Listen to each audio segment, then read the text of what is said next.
भारत में कई संत महात्मा हैं जो संसार को अध्यात्म से जोड़ने का कार्य करते हैं। इन्हीं में से एक हैं दिल्ली के छतरपुर वाले गुरु जी, जो मानवता को आशीर्वाद देने और जागृत करने के लिए पृथ्वी पर आए थे। 7 जुलाई 1954 को पंजाब के मलेरकोटला के दुगरी गांव में उनका जन्म हुआ था। गुरु जी ने अपने जीवन के शुरुआती चरण दुगरी गांव में ही बिताए। स्कूल कॉलेज गए और अंत में अर्थशास्त्र और राजनीति विज्ञान में डिग्री प्राप्त की। उनको जानने वाले बताते हैं कि बचपन से ही उनमें आध्यात्मिकता की चिंगारी थी। इस चिंगारी को पूरी तरह से जलने में देर नहीं लगी। लाखों लोगों के कष्टों को कम करने के लिए गुरुजी के आशीर्वाद की बौछार पृथ्वी पर गिरने लगी। जालंधर, चंडीगढ़, पंचकुला और नई दिल्ली सहित अलग अलग स्थानों पर उनके सत्संग आयोजित होने लगे, जिसमें भक्तों का बड़ी संख्या में जमावड़ा लगने लगा। भारत समेत दुनिया के अन्य हिस्सों से भी भक्त जन उनका आशीर्वाद लेने आते थे। कहते हैं कि गुरुजी के सत्संग में परोसे जाने वाली चाय और लंगर प्रसाद पर उनकी दिव्य कृपा होती थी। भक्तों ने विभिन्न रूपों में उनकी कृपा का अनुभव किया है। गुरु जी की कृपा से असाध्य रोग ठीक हो गए और कानून से लेकर वित्तीय और भावनात्मक समस्याओं का भी समाधान होने लगा। संगत के कुछ सदस्यों का तो यहाँ तक कहना था कि गुरु जी की कृपा से उनको अपने देवी देवताओं के दिव्य दर्शन तक हुए हैं। भक्तों की नजरों में गुरु जी के लिए कुछ भी असंभव नहीं था। गुरु जी के दरवाजे ऊंच नीच, गरीब अमीर समेत सभी धर्मों के लोगों के लिए खुले थे। सबसे साधारण व्यक्ति से लेकर सबसे शक्तिशाली राजनेता, व्यापारी, नौकरशाह, सशस्त्र सेवाकर्मी और डॉक्टर समेत हर कोई उनका आशीर्वाद लेने आता था। सभी को उनकी समान रूप से आवश्यकता थी और गुरु जी ने सभी को समान रूप से आशीर्वाद भी दिया। उनके समीप बैठने वाले या उनके चरण स्पर्श करने वालों को भी उतना ही लाभ होता था जितना दुनिया भर में कहीं भी उनकी प्रार्थना करने वालों को होता था। जो सबसे ज्यादा मायने रखता था वह था भक्तों का पूर्ण समर्पण और गुरु जी पर बिना शर्त विश्वास। गुरु जी के चारों ओर दिव्य सुगंध रहती थी, मानो गुलाब के फूल खिले हो। गुरु जी ने कभी किसी से कुछ भी अपेक्षा नहीं की और नहीं कुछ लिया। वह हमेशा कल्याणकर्ता के रूप में जग कल्याण करते रहे। उन्होंने एक बार बताया था कि उनका आशीर्वाद केवल इस जीवन के लिए नहीं है, हमेशा के लिए है। गुरु जी ने कभी भी कोई उपदेश नहीं दिया या कोई अनुष्ठान निर्धारित नहीं किया। फिर भी उनका संदेश भक्तों तक पहुंच गया। हर व्यक्ति के जीवन में गुरु का खास महत्व है।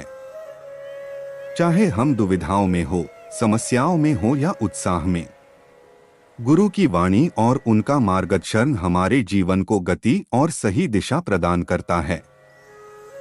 गुरु का स्थान उस पथ प्रदर्शक के समान है जो अंधेरे रास्तों में भी उजाला कर देते हैं और नामुमकिन को मुमकिन कर अपने भक्त को खुशहाल जीवन प्रदान करते हैं। हर युग में, हर सदी में गुरुओं और पीर पैगंबरों का जन्म हुआ है जो समाज सुधार के कार्यों में जुटे रहे और लोगों को छोटे बड़े और ऊंच नीच के भेद से मुक्त करने का काम किया। इसी तरह छतरपुर वाले गुरुजी भी अपने भक्तों के बेहद प्रिय हैं। कल्याणकर्ता के नाम से मशहूर गुरुजी ने हमेशा संकट की घड़ी में अपने भक्तों का साथ दिया। उन्हीं के वचन हैं कि उनका आशीर्वाद अपने भक्तों पर जन्मों जन्मांतरों तक यूं ही बना रहेगा। गुरु जी की खासियत ये रही कि उन्होंने अपने जीवन काल में कभी भी किसी व्यक्ति से धन या किसी वस्तु की अपेक्षा नहीं की और भक्तों से किसी भी दान पुण्य के लिए इच्छा शक्ति जाहिर नहीं की, जिससे लोगों में उनके प्रति अटूट विश्वास और श्रद्धा बढ़ती चली गई। गुरु जी का जन्म 7 जुलाई 1954 को पंजाब के मलेरकोटला जिले के डुगरी गांव में हुआ था। गुरु जी का बचपन से ही ध्यान, साधना और आध्यात्म के प्रति गहरा लगाव था। स्कूली शिक्षा प्राप्त करने के बाद उन्होंने राजनीति शास्त्र में स्नातक की डिग्री हासिल की। उनका व्यक्तित्व ही ऐसा था कि अब लोग उनकी ओर आकर्षित होने लगे और उनकी शरण में आने लगे। गुरुजी ने अपने पूरे जीवन काल में भक्तों की समस्याओं को दूर करने का काम किया और आज भी उनके नाम के स्मरण से ही भक्तों की दुविधा दूर हो जाती है। उनके भक्तों का कहना है कि उनके जीवन काल के दौरान उनकी शरण में जाते ही आधी चिंताओं से मुक्ति मिल जाती थी और उनके नजदीक फूलों की सुगंध का एहसास होता था। 31 मई 2007 को गुरुजी ने समाधि ली और उन्होंने किसी को भी अपना उत्तराधिकारी घोषित नहीं किया। उनका कहना था कि दिव्य शक्ति का कोई उत्तराधिकारी नहीं होता और वो अपने भक्तों से सदैव जुड़े रहते हैं। वे दिव्य रूप में सभी भक्तों के साथ नश्वर रूप में जुड़ गए। ऐसा माना जाता है कि धरती पर उनका जन्म मानव जाति को आशीर्वाद देने और जागरूक करने के लिए ही हुआ था। गुरुजी ने 31 मई 2007 को महासमाधि ले ली। उनका कोई उत्तराधिकारी नहीं है। अपने जीवन काल में उनका जोर केवल इस बात पर था कि भक्त हमेशा प्रार्थना और ध्यान के माध्यम से उनके साथ सीधे जुड़े। गुरुजी का एक मंदिर है जिसे बड़े मंदिर के नाम से जाना जाता है, जो दक्षिणी दिल्ली में स्थित है।